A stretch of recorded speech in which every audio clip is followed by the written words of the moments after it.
आज हम अपना नया चैप्टर शुरू करने वाले हैं लाइफ साइंस का, हाउ डू ऑर्गेनिज्म रिप्रोड्यूस। ये आपकी साइंस का चैप्टर नंबर 11 है। तो ये जो चैप्टर है इसमें हम कौन कौन से टॉपिक जो है वो कवर करने वाले हैं। Reproduction, importance of DNA कॉपिंग in reproduction, mode of reproduction used by single celled organism, sexual reproduction in plant, sexual reproduction in flowering plant, reproduction in human beings and reproductive health. ये सारे जो topic हैं वो इस chapter में हम क्या करेंगे, कवर करेंगे। तो सबसे पहले हम देखते हैं कि रिप्रोडक्शन क्या चीज़ है।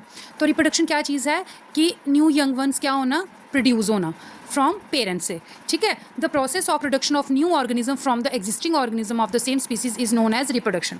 की प्रोडक्शन न्यू जो यंग वंस है, न्यू ऑर्गेनिज्म प्रोड्यूस होता है जो एग्जिस्टिंग ऑर्गेनिजम्स हैं उनसे एक स्पीसीज से। ठीक है, ऑफ द सेम स्पीसीज से जब जो है क्या करते हैं, क्या होता है, ऑर्गेनिज्म जो है एग्जिस्टिंग ऑर्गेनिज्म से जो न्यू ऑर्गेनिज्म प्रोड्यूस होता है उसको हम कहते हैं रिप्रोडक्शन। मतलब कि पेरेंट्स से जब यंग वंस जो हैं वो प्रोड्यूस होंगे तो वो क्या होगी, रिप्रोडक्शन कहलाएगी। ये रिप्रोडक्शन ज़रूरी क्यों है?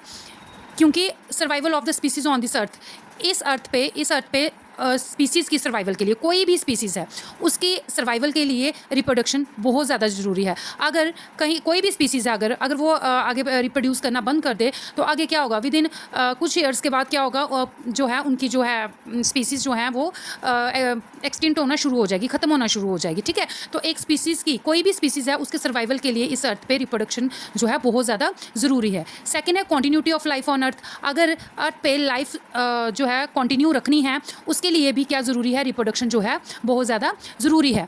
थर्ड है passing on genetic information and driving evolution changes. कहते हैं कि जेनेटिक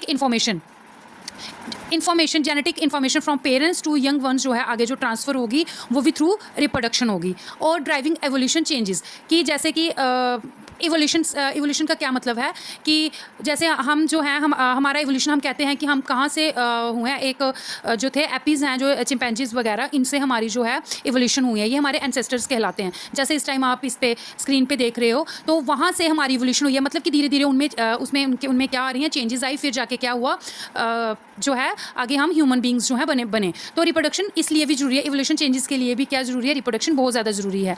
नेक्स्ट है maintaining and increasing the size of population population का साइज़ जो है मेंटेन रहे, कम ना हो और इंक्रीज़ हो।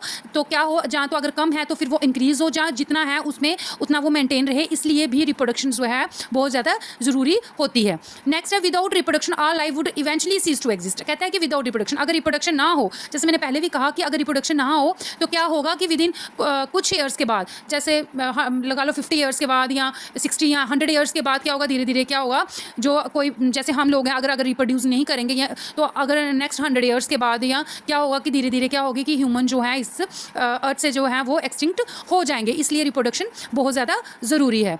आज के लिए इतना ही, बाकी जो है वो नेक्स्ट वीडियो में हम कवर करेंगे। Thank you.